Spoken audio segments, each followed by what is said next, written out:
Assalamualaikum warahmatullahi wabarakatuh. Salam sukses pemirsa. Saya konten edukasi belajar dari pengalaman BDPS. Pengalaman belajar dari pengalaman sendiri. Anu kadeule, anu karenge, karasa karampa. Yakin ayeuna mah. Ini domba umur 1 minggu. Nah ini pertumbuhannya jauh sekali dengan domba yang didot.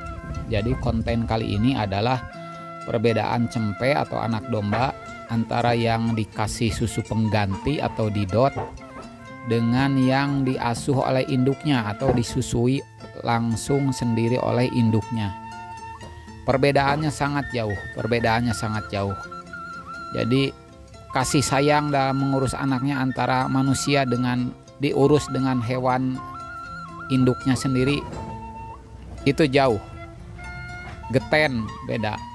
Kemudian hasilnya juga beda karena mungkin suplai nutrisinya beda. Kebutuhannya juga beda. Nah, jadi kita lihat pertumbuhan ini anak domba yang satu ini. Ini perbedaannya bisa saya analisis kenapa sangat jauh berbeda walaupun jenis susunya tidak terlalu beda lah antara yang diberikan susu susu pengganti gitu ya. Baik ada yang langsung dari pemeras pakai susu sapi atau susu sapi yang dikeringkan. Kita beli dari model ini beli dari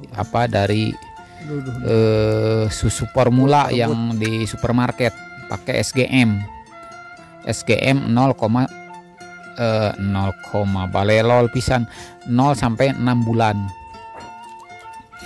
Nih kita runut tadi yang 1 minggu anak tunggal dan ini anak kembar.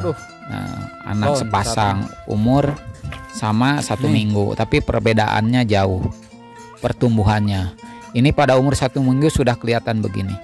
Kita runut kenapa bisa hasilnya begini. Pertama dari jumlah anak.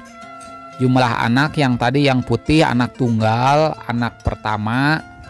Kemudian anak tunggal, anak jantan hanya 1 ekor. Nah, jadi dari dalam secara genetik, secara keturunan janinnya sudah gede. Suplai nutrisi dari dalam perutnya juga sudah stabil, dimakan oleh sendiri, sari-sari pakannya sejak dari perut, dari kandungan induk sampai lahir, dari bunting sampai lahir, anaknya gede, tulang-tulangnya gede, bahannya gede. Nah, jadi pertumbuhannya cepat.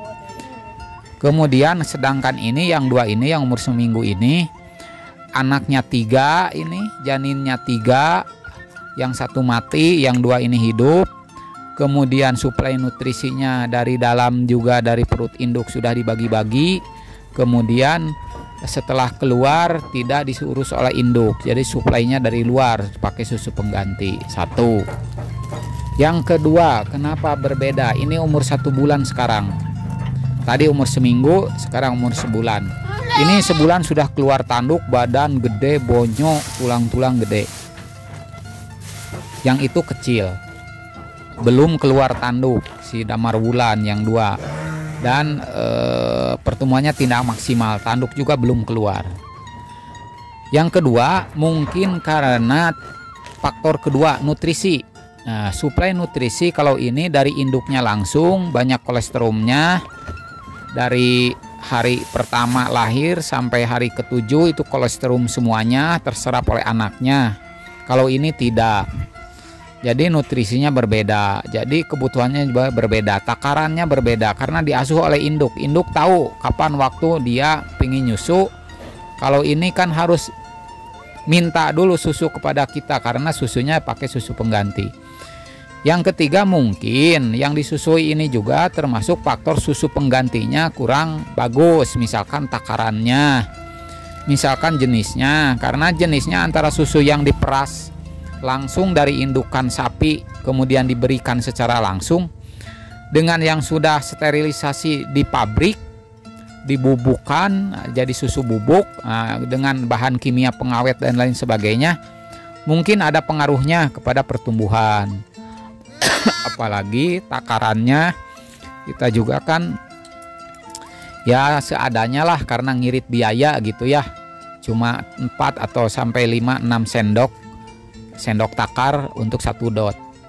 Gitu. Jadi pertumbuhannya ini belum keluar tanduk, pertumbuhannya kecil, kemudian tidak maksimal. Kesimpulan yang keempat nih, satu lagi, mungkin pola pengasuhannya juga dirasakan oleh anak domba itu sendiri, antara yang diasuh oleh induk begini dengan kasih sayangnya, dengan cara merawatnya, dengan naluri induk ini seperti mengasuh anaknya untuk memberi makan, cara memberikan melatih makanan yang tersedia dan sebagainya berbeda dengan yang disusui yang didot.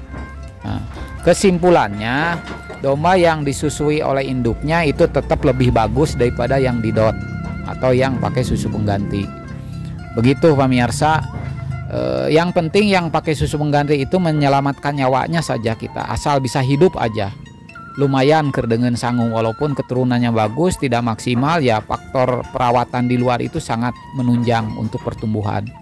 Karunya lah, kalau ini mah kan tidak yatim piatu ya, ada bapaknya ada induknya. Kalau yang itu kan induknya tidak ada, diasuh oleh kita sebagai peternak, akhirnya kasih sayangnya hanya didapatkan dari kita ya, untung masih aya nu ngarawatan asal hirup oge kan gitunya. Kasihan yang yatim piatu itu yang tidak diurus. Ini fil an'ami la ibrotan. Jadi dalam makhluk hidup itu ada pelajaran. Nah, pelajaran ini juga dari domba bisa diambil. Manusia juga banyak yang tidak mau ngurus anak, anaknya dibuang, kemudian dirawat orang lain. Kasih sayangnya berbeda kan. Kasihan. Nah, ini juga sama, ini mengajarkan kepada kita bahwa domba juga ternyata faktor kasih sayang juga dia turut merasakan perlu ya, gitu. Manusia juga kan begitu. Bayinya dibuang, ukur nyieun budak, indung bapana ting di mana culeos, anaknya dipiceun. Kan tidak ada kasih sayang, tidak berperi kemanusiaan. Kalau ini karena faktor sesuatu, induknya tidak mau ngurus, tidak mau nyusui, tidak berperi kehewanan. Nah, yang begini yang penting bisa hidup aja dulu sampai dia 3 bulan, bisa makan hijauan, kemudian gede ya nanti kita bisa dimanfaatkan untuk kebutuhan hidup kita lagi ya. Domba mah mulang tarima pemirsa gitu, tapi ngurus anak batur can puku aya nu mulang tarima, macam-macam hirup ya gitu pemirsa.